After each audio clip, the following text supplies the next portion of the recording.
Hello বন্ধুরা, welcome to my channel. দিনটা ছিল 24শে ফেব্রুয়ারি 2018। দুবাই থেকে একটি আশ্চর্য ঘটনা আসে, যে ঘটনাটি ভারতে সবার হুঁশ উড়িয়ে দেয়। যে ঘটনাটিকে প্রথমে ফেক ভাবা হয়, কিন্তু কিছুক্ষণ পর এইটা কনফার্ম হয় যে ঘটনাটি সত্যি।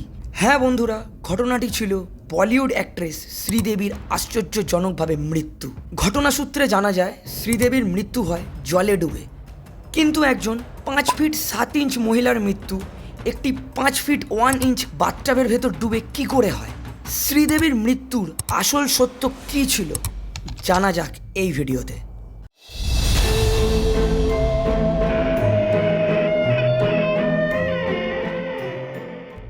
1963 সালে 13ই আগস্ট শ্রীদেবীর জন্ম হয়। শ্রীদেবীর পুরো নাম ছিল শ্রী আম্মা আঙ্গার আইপ্পান, কিন্তু এই বলিউড জগতে আসার পরে শ্রীদেবী তার নিজের নাম চেঞ্জ করে শুধু শ্রীদেবী রাখে।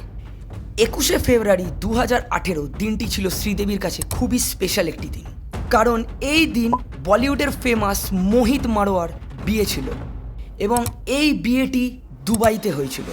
এই বিয়েতে অনেক নামি দামি বলিউড সেলিব্রিটিরাও এসেছিল এবং 18ই ফেব্রুয়ারি শ্রীদেবী নিজের স্বামী বনি কাপুর এবং ছোটো মেয়ে খুশিকে নিয়ে দুবাইতে পৌঁছান এবং 20 ফেব্রুয়ারি থেকে বিয়ের সমস্ত রিচুয়ালস শুরু হয়ে যায়।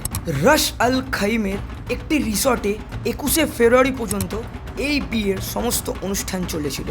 এই 21শে ফেব্রুয়ারিতেই বনি কাপুর এবং খুশি কাপুর দুজনেই ইন্ডিয়াতে ফেরত চলে আসে, কিন্তু শ্রীদেবী তাদের সাথে ফেরত আসেনি, কারণ বড় মেয়ে জাহ্নবী কাপুরের বার্থডের জন্য অনেক কিছু শপিং করার ছিল শ্রীদেবীর এবং এই দুবাইতে তার একজন দিদিও থাকতেন, তার সাথে তিনি দেখা করার জন্য দুবাইতে থেকে গিয়েছিলেন।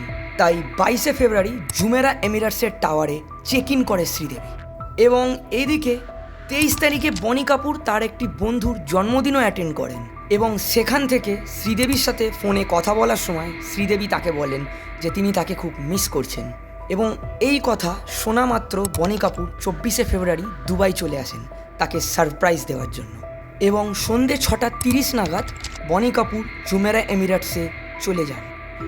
এই পর্যন্ত হওয়া ঘটনাগুলির প্রায় সব কিছুরই প্রমাণ ছিল, কিন্তু তারপরে রুম নাম্বার 2201-এর ভিতরে কী ঘটনা ঘটেছিল সেটা নিয়ে প্রশ্ন চলতেই থাকে, কারণ সেই রুমের ভিতরে একমাত্র বনি কাপুর এবং শ্রীদেবী ছিল এবং বনি কাপুরের বক্তব্য অনুযায়ী শ্রীদেবী তাকে দেখে খুবই খুশি হয়েছিলেন এবং দুজনে অনেকক্ষণ গল্পও করেছিলেন এবং বনি কাপুর তাকে একটি রোম্যান্টিক ডিনারে নিয়ে যাওয়ার জন্য রেডি হতে বলেন এবং প্রায় 7টা নাগাদ শ্রীদেবী বাথরুমে ফ্রেশ হওয়ার জন্য চলে যান।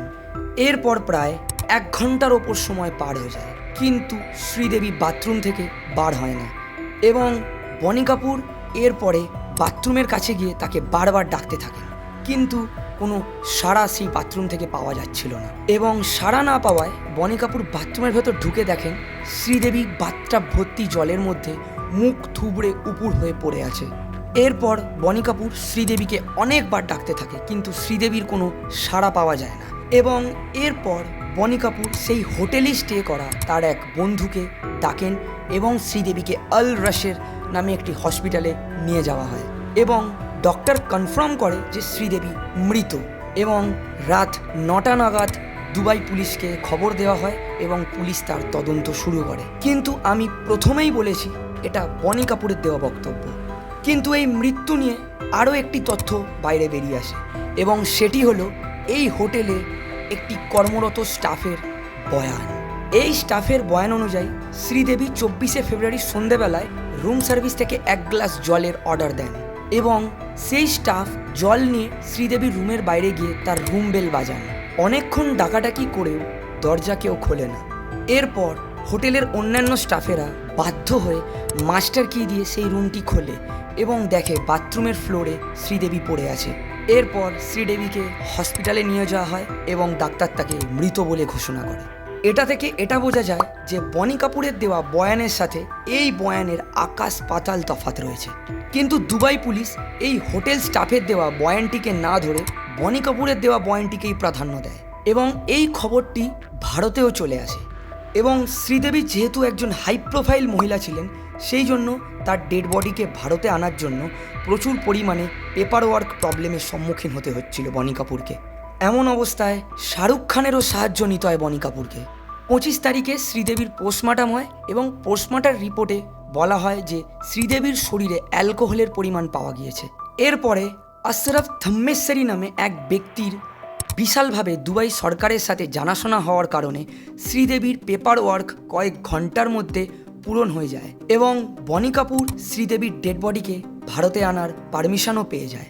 অবশেষে 27শে ফেব্রুয়ারি মুকেশ আম্বানির প্রাইভেট প্লেনে করে শ্রীদেবীর ডেড বডিকে ভারতে আনা হয় এবং পুরো সম্মানের সাথে শ্রীদেবীর অন্তিম সংস্কার করা হয়। কিন্তু বেশ কিছু কারণ আছে যেগুলি শ্রীদেবীর মৃত্যুকে রহস্যজনক বানায়। যেমন প্রথমে শ্রীদেবীকে বনি কাপুর দেখে, কিন্তু বনি কাপুর ডাক্তারকে বা কোনো মেডিকেল ট্রিটমেন্ট না করে সে তার বন্ধুকে কেন ডাকে? এই মৃত্যুর তদন্তে এমন একটি খবর বেরিয়ে এলো যে খবরটি সবাইকে চমকে দেয়। সেটি ছিল কিছুদিন আগেই শ্রীদেবী ওমানে 240 কোটি টাকার একটি লাইফ ইন্স্যুরেন্স বানায়। এই ইন্স্যুরেন্সের শর্ত অনুযায়ী যদি শ্রীদেবীর স্বাভাবিক মৃত্যু ঘটে তাহলে তার আশ্রিতদের এই 240 কোটি মোটা টাকা দেওয়া হবে এবং আরও একটি শর্ত ছিল টাকা তখনই পাবে যদি শ্রীদেবীর মৃত্যু দুবাইতেই হয়। এই ইন্স্যুরেন্সের ঘটনা থেকে এইটা ধারণা করা হয় যে হয়তো এই টাকার জন্যই শ্রীদেবীকে প্ল্যান করে মারা হয় এবং বনি কাপুরের ভাই সঞ্জয় কাপুর প্রথমে এটা বলে যে শ্রীদেবীর মৃত্যু হার্ট অ্যাটাকের ফলে হয়েছিল। এই হার্ট অ্যাটাকের কথাটিই বা কোথা থেকে এলো? এই রকম সমাধান না হওয়া কিছু প্রশ্ন থেকেই গেছে এই মৃত্যু নিয়ে। আমার এই ভিডিওটি ভালো লেগে থাকলে আমার চ্যানেলটিকে সাবস্ক্রাইব করবেন এবং লাইক করবেন, কমেন্ট করবেন এবং শেয়ারের মাধ্যমে ছড়িয়ে দেবেন। তো দেখা হচ্ছে আবার পরের ভিডিওতে।